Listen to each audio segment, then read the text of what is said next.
on EWTN News Nightly for Thursday, January 27, 2022.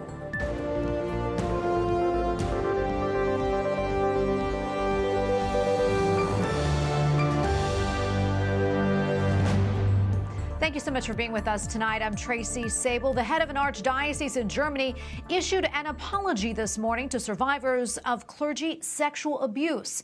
This comes following the release last week of a 1,000-page report into misconduct. Auch einmal persönlich und auch im Namen des Erzbistums. Cardinal Reinhard Marx from the Archdiocese of Munich and Freising says the treatment of victims was, quote, inexcusable. The report released last week also called into question how Pope Emeritus Benedikt XVI handled abuse claims while he led the diocese. Pope Benedikt has denied any wrongdoing. Joining us now from Rome is Martin Rothweiler, director of EWTN Germany. Great to see you, Martin. What can you tell us about today's press conference? Yes, Tracy. Cardinal Marx today expressed again how shocked and horrified he was by the cases of sexual abuse which were presented in the report of the law firm Westphal, Spilker, Wastel, especially by the suffering of those affected, but also by the perpetrators and the accused, and by the behavior of those responsible. Marx said that this would apply also to him personally. I am attributed responsibility in this report and I am prepared to take responsibility, he said. The greatest guilt for him is to have overlooked those affected. This is unforgivable, he added. Marx also pointed out that there are also systematic reasons for the abuse. Those who still deny the systematic causes and oppose a necessary reform of the Church in attitudes and structures have not understood the challenge he emphasized. Asked about a possible resignation, the Cardinal answered, I do not clinch to my office. The offer of my resignation from office last year was meant very seriously.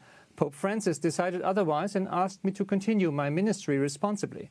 If I get the impression that I'm more of an obstacle than a help, I will seek dialogue with the relevant advisory bodies and allow myself to be critically questioned. In a synodal church, I will no longer make this decision with myself alone. A very noticeable remark. And Martin, what has been the reaction of the German people since the publishing of the report a week ago? The reaction of the German people is based on the reactions of the main media in Germany. Since the publishing of the report on the abuse cases in the Archdiocese of München and Freising last week, these ongoing reports, with a few exceptions, are completely negative, trying to destroy the reputation of Pope Benedikt completely. The Munich report mentioned a total of 235 alleged perpetrators and nearly 500 victims from 1945 till 2019. In 4 of these cases, the report blamed the Pope Emeritus of having breached his duties as Archbishop of Munich and Freising from 1977 till 1982.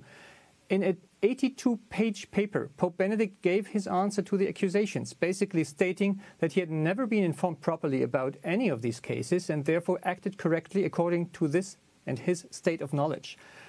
Although nothing has been proved yet, the public and the media have more or less passed judgment already. Even fellow bishops from the church hierarchy, like the chairman of the German Bishops' Conference, Bishop Georg Betzing, seems to have found in Pope Benedikt a scapegoat.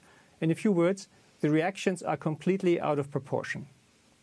And Martin, before I let you go, why is it the focus has been so much on the Pope Emeritus? For sure, because he is the Pope Emeritus.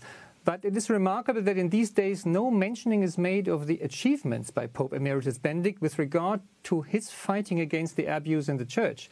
Many of the things that happen in the Church in Germany have to be interpreted in the light of the synodal path that stands for reform of the Church, aiming at substantial changes regarding the structure and the teaching of the Church. The vast majority of the participants in the so-called synodal path pretend that these changes are necessary to prevent the abuse in the future. Therefore, in the context of the abuse scandal, Cardinal Marx and other bishops are restating again and again that the synodal path would be the answer to the abuse crisis of the Church. Pope Emeritus Benedikt, instead, is a figure who, with his teaching and call for a true reversion, is the representative of a different kind of necessary reform based on the recollection of the faith and the gospel in line with the teaching of the Church. So he is a disturbing factor for the synodal path. Well, Martin, thank you so much for your time today. Martin Rothweiler, director of EWTN Germany. Thank you again. You're welcome, Tracy.